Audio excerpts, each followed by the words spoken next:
Champions, क्या हाल चाल, कैसे हैं आप लोग। उम्मीद करता हूँ बहुत अच्छे होंगे और अपनी पढ़ाई बखूबी बहुत अच्छे से कर रहे होंगे। सबसे पहले आपका स्वागत है आपके प्यारे से चैनल गाइड रबिया पे। मेरा नाम जफर नकवी है और आज हम बात करने वाले हैं नीट के न्यू सिलेबस, जो अपडेटेड सिलेबस है उनके अकॉर्डिंग क्या पढ़ना चाहिए, क्या नहीं पढ़ना चाहिए, कितने चैप्टर डिलीट हुए हैं, क्या इस चैप्टर के डिलीट होने पर क्या केमिस्ट्री में कोई इफेक्ट पड़ने वाला है एग्जाम में, केमिस्ट्री के पेपर में क्या क्वेश्चन टफ आने वाले हैं, ईजी आने वाले हैं, क्योंकि टोटल 9 चैप्टर डिलीट हो चुके हैं। मैं आपको चैप्टर्स के नाम भी बताऊंगा कौन कौन से चैप्टर डिलीट हुए हैं। तो इन सभी चीज़ों पे मैं बात करने वाला हूँ आज। तो बेसिकली मैं एनएमसी के बारे में बात करूँ तो एनएमसी कुछ और नहीं होता, नेशनल मेडिकल कमीशन होता है, जो कि सिलेबस डिसाइड करता है आपके नीट के एग्ज़ाम का। एनएमसी बेसिकली किसी भी एग्ज़ाम की सिलेबस जो होती है वो उसको डिसाइड करता है एनएमसी, और एनटीए जो होता है वो एग्ज़ाम को कंडक्ट करता है। उनकी जिम्मेदारी होती है, उनकी रिस्पॉन्सिबिलिटीज़ होती है कि वो एग्ज़ाम को कंडक्ट करें। सिलेबस दी जाती है, उसके बाद एग्ज़ाम के पेपर बनते हैं, नोट्स एवरीथिंग ये होता है, तरीके होते हैं। तो आज हम बात करने वाले क्या क्या चैप्टर डिलीट हुआ है और इस चैप्टर को डिलीट होने में क्या क्या फ़र्क पड़ने वाला है एग्जाम में, क्या पेपर और टफ होने वाले हैं, आसान होने वाले हैं, मॉडरेट होने वाले हैं, क्वेश्चन लेवल कैसे होने वाले हैं।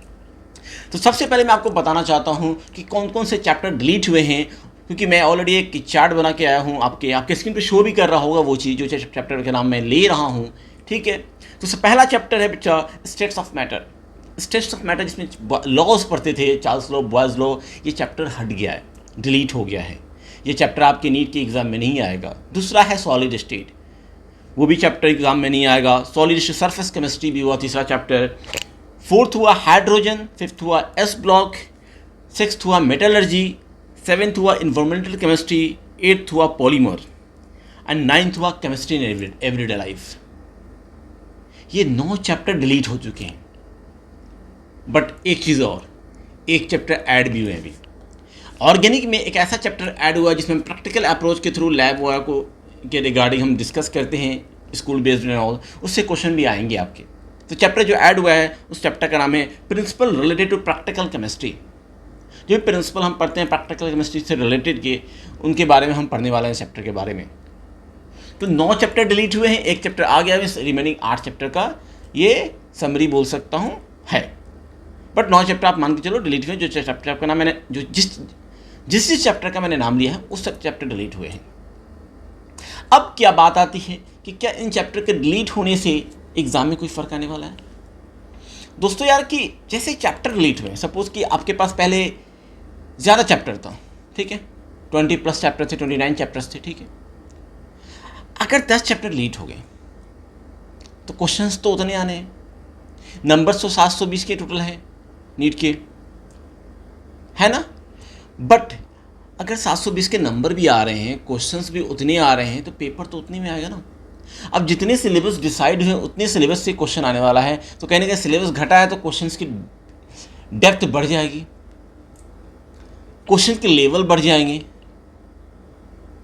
ठीक है, सिलेबस डिक्रीज हुआ है, क्वेश्चन उतना ही है तो डेप्थ बढ़ेगा। तो क्वेश्चन अब ऐसे आएंगे, टफ आएंगे, मॉडरेट आएंगे। जो इजी क्वेश्चन आते थे पहले वो क्वेश्चन मॉडरेट में एंड टफ में कन्वर्ट होने वाले हैं। तो इससे अब क्या है, हमें पढ़ाई ज़्यादा करनी होगी। एक अच्छी बात क्या है कि सिलेबस कम हो गया, तो हम मल्टीपल टाइम चीज़ों को रिवाइज करने वाले हैं। मैं बोलता हूँ ना कि आप कितना पढ़ रहे हो ना उसको 100% पढ़िए। तो आपका 9 चैप्टर जो डिलीट हुआ है वो अच्छी बात है। अब जो चैप्टर बचा हुआ है उसको आपको 100% पढ़ना है। अगर 100% आप केमिस्ट्री में पढ़ते हो तो किसी भी सिचुएशन में आप क्वेश्चन कर ले जाओगे यार। पी ब्लॉक एक ऐसा चैप्टर जिसमें बहुत सारे टॉपिक डिक्रीज हुए, 70% ही अभी सिलेबस पी ब्लॉक का शो किया गया है। पहले कम से कम 30% सिलेबस हट चुके हैं पी ब्लॉक में भी। तो कहने के सिलेबस लिमिटेड हो गया है, क्वेश्चन उसी में ऐसे आएंगे। अगर आप जितने भी सिलेबस केमिस्ट्री में हैं उन सिलेबस को आप 100% पढ़ते हो तो आप आसानी से एक केमिस्ट्री के पेपर को कर ले जाओगे। अब बचा क्या है, हमारा सॉल्यूशन है, ठीक है, हमारा पीरियोडिक टेबल, केमिकल बॉन्डिंग है, पी ब्लॉक है, ठीक है, ऐसे तो चैप्टर है। तो इन सभी चैप्टर को हमें पढ़ना है। अब पढ़ने का तरीका क्या हो सकते हैं। पहला कि हर बच्चा, मुझे लगता है कि किसी ना किसी कोचिंग में पढ़ रहा होगा, ठीक है। जो जिस कोचिंग में आप पढ़ रहे हो, मैं किसी कोचिंग का पर्टिकुलर नाम नहीं ले रहा हूँ, जिस भी कोचिंग में आप पढ़ रहे हो, ऑनलाइन पढ़ रहे हो, ऑफलाइन पढ़ रहे हो, आप नोट्स बना रहे हो, उन टीचरों के जो क्लास में टीचर क्वेश्चन करा रहे हैं ना, उन सभी टीचर्स के नोट्स को आप तो पढ़ो। पहले घर पे आ रहे हो तो उस क्वेश्चन को लगाओ बिना सॉल्यूशन देखे। क्लास के नोट्स, क्लास के क्वेश्चन आपके हमेशा ज़हन में होने चाहिए। ये बहुत इंपॉर्टेंट होता है। क्लास के क्वेश्चन, क्लास के नोट्स होने के बाद आपका क्या होना चाहिए, डीपीपी लगाओ प्रॉपर वे में, बुकलेट लगाओ एंड प्रीवियस ईयर लगाओ। इस चीज़ करने के बाद साइमल्टेनियस आपको एनसीईआरटी फॉलो करना है। आपको लगता है कि ऑर्गेनिक में थोड़ा ज़्यादा कॉन्फिडेंस लाना है तो आप हिमांशु पांडे की बुक लगा सकते हो। हिमांशु पांडे सर की बुक आप आसानी से लगा सकते हो, जिससे आपको टॉपिक वाइज, चैप्टर वाइज दिया है, ठीक है। जीओसी की कंसेप्ट लगा सकते हो, नोमेनक्लेचर थोड़ा बहुत लगा सकते हो, ठीक है। एल्डिहाइड, कीटोन, कार्बोक्सिलिक एसिड कुछ क्वेश्चन लगा सकते हो। इससे क्या होगा, आपका कॉन्फिडेंस बिल्डअप हो जाएगा। बट आपको पढ़ना पड़ेगा क्योंकि आपके पास 6 से 7 महीना बचा हुआ है, 6 to 7 मंथ्स बचा हुआ है, जिसमें आपको प्रॉपर वे में स्ट्रेटेजिकली पढ़ना पड़ेगा, तभी आपके रिजल्ट आने वाले भाई। इन बीच अगर आपको कोई दिक्कत आती है तो आप मेरे वीडियोस पे कमेंट कीजिए।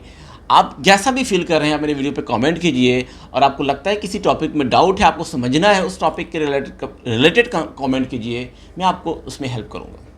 आपको लगता है कि केमिस्ट्री की प्रॉपर एक स्ट्रैटेजी वीडियो होनी चाहिए नीट के लिए, वो मैं भी बना दूंगा अगर आप कमेंट करते हो। बट मैं तो बना दूंगा, पढ़ना आपको है तो आपको ही मेहनत करनी होगी। और बहुत सारे ऐसे बच्चे हैं जो ड्रॉप आउट हैं, 12th कर चुके हैं, बहुत सारे 12th में, जो 12th में हैं, प्लीज़ उनसे रिक्वेस्ट है कि ड्रॉपर का प्लान मत करो, नेक्स्ट ईयर का प्लान मत करो, क्योंकि नेक्स्ट ईयर भी वही मेहनत करनी है, आज भी वही मेहनत करनी है। अगर 7th मंथ में है, आप 100% लगता है मुझे कि जो बच्चा 7th मंथ में तैयारी करेगा 6 to 7 में अच्छे से वो कर ले जाएगा, तो दोबारा क्यों मेहनत करना। एक ही चीज़ को रिपीटेशन करना अच्छी बात तो नहीं है ना। कल करे सो आज करे, आज करे सो अभी। तो 12th वाले बच्चों को रिक्वेस्ट करता हूँ कि अपनी पढ़ाई को मैंने एक फोकस वे में ला दो, स्पीड बढ़ाओ, कैलकुलेटिव पढ़ाई करो, फिजिकल केमिस्ट्री में कैलकुलेशन का प्रॉपर ध्यान दो, मेहनत करो। जो ड्रॉपर है उनके लिए तो कोई चांस ही नहीं है। आपको पढ़ना है and this no any substitutions of hard work. आपको मेहनत तो करनी पड़ेगी यार। अगर आपने सपना ठाना है आपको मेडिकल कॉलेज में जाने का, तो सपना ठाने हो तो उसको पूरा करना खुद ही पड़ेगा। No one is here to tell you और टू मोटिवेट यू। अगर आपको अभी भी आपको किसी बच्चों को लग रहा है कि मुझे मोटिवेशन की आवश्यकता है, तो कहीं ना कहीं वो अपने गलत ट्रैक पर चल रहा है। सही से रीज़न ही नहीं पता उसको क्यों कर रहा है वो। क्योंकि मोटिवेशन उन बंदों के, उन बच्चों को रिक्वायरमेंट होती है, उन शख्स को रिक्वायरमेंट होती है जिनका कोई गोल क्लियर नहीं होता है। जिसका गोल क्लियर, उसको क्या मोटिवेशन चाहिए, समझ तो रहे हो। तो आप जाओ, प्रॉपर क्लास नोट्स, क्वेश्चंस लगाओ, टीपीपी लगाओ, मॉड्यूल लगाओ, प्रीवियस ईयर क्वेश्चन लगाओ, एनसीईआरटी को फॉलो करो, आपके नीट में केमिस्ट्री के क्वेश्चन लग जाएंगे। स्टिल कोई डाउट होता है, आप केमिस्ट्री के स्ट्रैटेजी वीडियो चाहिए, आप उसमें डाउट होता है, प्रॉपर नीट के चाहिए, कुछ भी है आप बताओ मुझे, कमेंट करो, क्योंकि मैं आपकी तैयारी में एक सपोर्टिव बन सकता हूँ ताकि आप अपनी मंजिल तक पहुँच जाओ। बट पढ़ना खुद ही को पड़ेगा, मेहनत खुद ही को करना पड़ेगा।